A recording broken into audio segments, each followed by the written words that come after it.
NIA তার স্টেটমেন্টে প্রশংসা জানিয়েছে পশ্চিমবঙ্গ পুলিশকে যে আমরা এদের খুঁজছিলাম।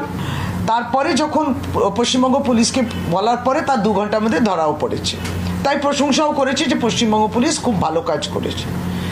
কিন্তু আরেকটা নিশ্চয়ই এই প্রশংসার পরে এখনও দেখছি যে ভারতীয় জনতা পার্টি এবং অন্যান্য নেতৃত্ব মানে হিংসে আর কি বলবে জ্বলে পড়ে মরছে, এবং নানাবিধ অনেক ঘটনাগুলোকে নিয়ে এসে তারা কিন্তু এই প্রশংসাকে খাটু করার চেষ্টা করছে। এনআইএ কিন্তু প্রশংসা করেছে। আপনারা শুনলেন তৃণমূল নেত্রী শশী পাজা এনআইএর দেওয়া সার্টিফিকেট গলায় ঝুলিয়ে রাজ্য পুলিশের পিঠ চাপড়াচ্ছে।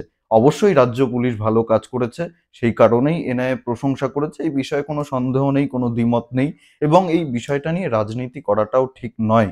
এনআইএ যখন প্রশংসা করেছে অবশ্যই এই রাজ্যের পুলিশ এই ক্ষেত্রে ভালো কাজ করেছে। কিন্তু প্রশ্নটা হচ্ছে, গত 28 দিন ধরে আব্দুল মাতিন এবং মুসাব্বির হোসেন এই 2 জন আইএস জঙ্গি যারা 1 মার্চ বেঙ্গালুরুর রামেশ্বরম ক্যাফেতে বিস্ফোরণ কাণ্ডের সঙ্গে জড়িত, এবং সিসিটিভিতেও এই 2 জনকে দেখা গেছে। মুসাব্বির হোসেন সে যে বিস্ফোরক ভর্তি ব্যাগ, সেই ব্যাগটা নিয়ে রামেশ্বরম ক্যাফের ভেতরে রেখেছিল, সেই সিসিটিভি ফুটেজও তদন্তকারী সংস্থার কাছে আছে, এনআইএর কাছে আছে। এই 2 জন জঙ্গি গত 28 দিন ধরে কলকাতার বিভিন্ন হোটেলে ঘাঁটি গেড়ে বসেছিল, বারবার হোটেল পরিবর্তন করছিল, ভুয়ো পরিচয়পত্র ব্যবহার করে, ভুয়ো আধার কার্ড এবং ড্রাইভিং লাইসেন্স ব্যবহার করে কলকাতার বিভিন্ন হোটেলে এরা আশ্রয় নিয়েছিল। কিন্তু এই রাজ্যের পুলিশ, এই রাজ্যের প্রশাসন কোনো কিছুই জানতো না, কোনো রকম ইনফরমেশন এই রাজ্যের পুলিশ প্রশাসনের কাছে ছিল না। এনআইএ এদেরকে ট্র্যাক করেছে, ট্র্যাক করে এদের ইনফরমেশন দিয়েছে এই রাজ্যের পুলিশের কাছে। তারপরে এই রাজ্যের পুলিশ এবং এনআইএ যৌথভাবে দীঘার একটি হোটেলে অভিযান চালিয়ে 2 জন জঙ্গিকে গ্রেপ্তার করেছে। আমি কিন্তু এই রাজ্যের পুলিশের উপরে আঙুল তুলছি না।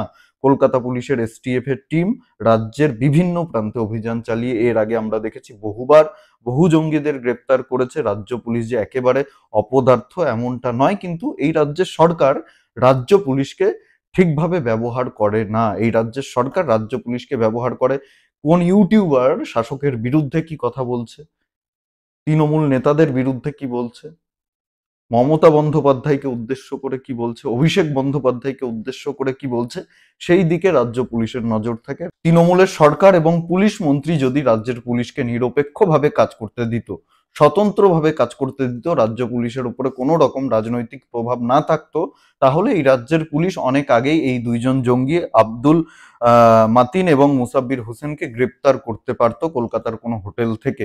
এনআইএর ইনফরমেশনের দরকার ছিল না, পুলিশ তদন্ত করে এই 2 জনকে খুঁজে বের করতে পারতো। কিন্তু এই রাজ্যের পুলিশকে রাজনৈতিক কাজে বেশি ব্যবহার করা হয়, নিজেদের রাজনৈতিক স্বার্থে বেশি ব্যবহার করা হয়। দেখুন, জাতীয় নিরাপত্তার ক্ষেত্রে, ন্যাশনাল সিকিউরিটির ক্ষেত্রে রাজ্যের পুলিশ প্রশাসনকে, প্রতিটি রাজ্যের পুলিশ প্রশাসনকে এই সব কিছুর ঊর্ধ্বে উঠে, রাজনীতির ঊর্ধ্বে উঠে কেন্দ্রীয় তদন্তকারী সংস্থাগুলোর সঙ্গে একসঙ্গে কাজ করতে হবে। আইবি বলুন, এনআইএ বলুন, এদের সঙ্গে মিলেমিশে, সিবিআই বলুন, এদের সঙ্গে মিলেমিশে তথ্য আদান প্রদান করে একসঙ্গে কাজ করতে হবে, তবেই সফলতা পাওয়া যাবে, এটাই করা উচিত। কিন্তু আমাদের রাজ্যে এটা হয় না। কিছুদিন আগে এই তৃণমূল যারা আজকে এনআইএর সার্টিফিকেট গলায় ঝুলিয়ে রাজ্য পুলিশের পিঠ চাপড়াচ্ছে, তারাই এনআইএকে গালমন্দ করছিল। ভূপতিনগর কাণ্ডে যখন এনআইএ তৃণমূলের কিছু নেতাদেরকে গ্রেপ্তার করেছিল, তখন এনআইএকে গালাগালি করেছিল।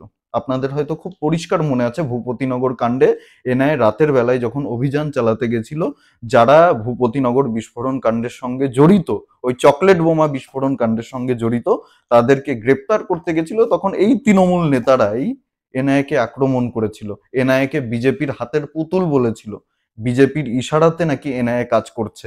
আজকে এই এনআইএর সার্টিফিকেট গলায় ঝুলিয়েই তারা নির্লজ্জ বেহায়ার মতো রাজ্য পুলিশের প্রশংসা করছে। ভাবুন, এর থেকে একটা বিষয় পরিষ্কার হয়ে যায় গোটা রাজ্যের মানুষের কাছে, যে তৃণমূলের নেতারা নিজেদের রাজনৈতিক স্বার্থে 2 দিন আগে এনআইএকে বদনাম করার চেষ্টা করেছে। এখনো পর্যন্ত কিন্তু অভিষেক বন্দ্যোপাধ্যায় সেই সিসিটিভি ফুটেজ, যে সিসিটিভি ফুটেজের কথা অভিষেক বন্দ্যোপাধ্যায় এবং তৃণমূলের নেতারা বারবার বলেছে যে জিতেন্দ্র তেওয়ারি এবং এনআইএর এসপির সঙ্গে মিটিং হয়েছে, সেই মিটিং এর সিসিটিভি ফুটেজ রয়েছে, সেই ফুটেজ বা কোনো রকম ছবি কিন্তু এখনো পর্যন্ত তৃণমূল নেতারা প্রকাশ্যে আনেনি, পাবলিকের সামনে আনেনি। থাকলে তো আনবে।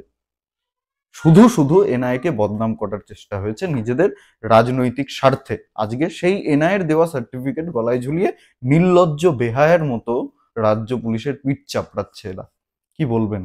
ভিডিওটি ভালো লাগলে প্রচুর পরিমাণে শেয়ার করুন, লাইক করুন, কমেন্ট করে অবশ্যই আপনাদের মূল্যবান মতামত জানাবেন।